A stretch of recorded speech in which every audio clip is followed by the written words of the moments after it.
Hey, what's going on, everybody? Before I get started on this video, I'm going to address the elephant in the room. These blue light blocking glasses. These aren't my attempt at being the next Arnold Schwarzenegger in the Terminator, nor are they my attempt at being the next Edgar Davids with his little orange goggles. No, it is coming up on 7 o'clock in the evening here. I'm going to be going to bed about 10 tonight, so I am just eliminating my exposure to blue light with screens and lights and TVs and laptops and different things like that, because they will probably reduce my quality of sleep and probably stop me from getting to sleep quite as fast. So that's not what I want to talk about today. I want to jump on here really quickly today to share a few words about the concept that I've been thinking about a lot lately of setting the bar low. So I spoke about this a little bit on the Bodies by Moves podcast, which you can find on Spotify and other big streaming platforms. I spoke about it a little bit at the end. And essentially, I've been applying this to one or two areas of my life. The one I'm going to talk about today is running. So running is something that I've always kind of avoided. I've dipped and dabbed into it and thought, you know what, I can't be bothered. It's just a bit too hard work. It's monotonous. It's boring. Hurts my knees sometimes. And my goal has always just been to get big. You get to get big and strong. But lately, I've kind of been, I still want to be big and strong. I like to be big and strong, but I kind of want to be fit as well. I kind of don't want to get out of breath when I go up the stairs. Feel like I'm going to cardiac arrest when I climb a flight of stairs. So I've started running, but the problem that I have is I still don't enjoy it, right? So this is kind of a motivation question.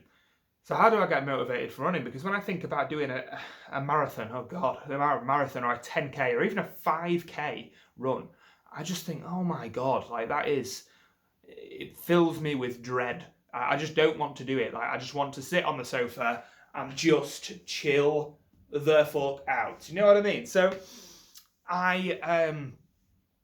I couldn't knock that on the head before I even started. So what I decided to do was set the bar low and go for the low-hanging fruit rather than set these big lofty goals that just fill me with dread.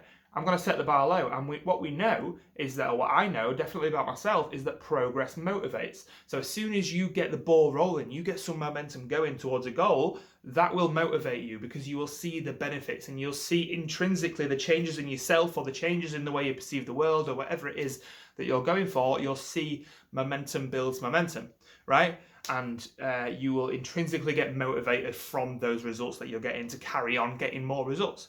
So what I decided to do was, instead of setting these lofty targets, I said, as long as I can run for 10 minutes 3 times a week, I'm happy and I'm winning, right? So all I'm going to do is I'm not going to commit any more time really to the gym. I'm not going to commit any more sessions. I'm going to go and do my normal weight sessions that I would normally do, 4 weight sessions a week. And after 3 of them, 4 if I feel like it, but if I don't, that's fine. After 3 of them, I'm going to run for 10 minutes on the treadmill. And that's all I've been doing for the last 3 weeks. And over the last 3 weeks, I've kept that up for 2 weeks. And then this past week, I've still just done 3 10-minute runs, or sometimes it's been 4. And I put the speed up and absolutely pancaked myself, but felt amazing afterwards. So I've managed to keep this running habit up, and I'm getting fitter by only investing half an hour a week.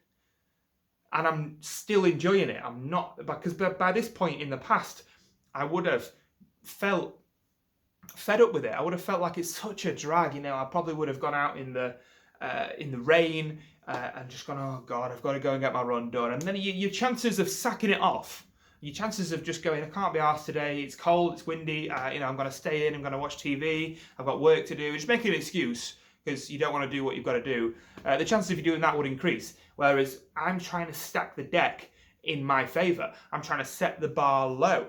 And sort of work with my mind and work with, and be self-aware enough to work with myself rather than against myself. It's not a punishment. It's an incentive. So you're saying you just have to do 10 minutes, and then you can creep it up, and then the progression might be a little bit faster, or the progression might be 11 minutes or 12 minutes. But as soon as you start seeing the benefits, then you're going to intrinsically want to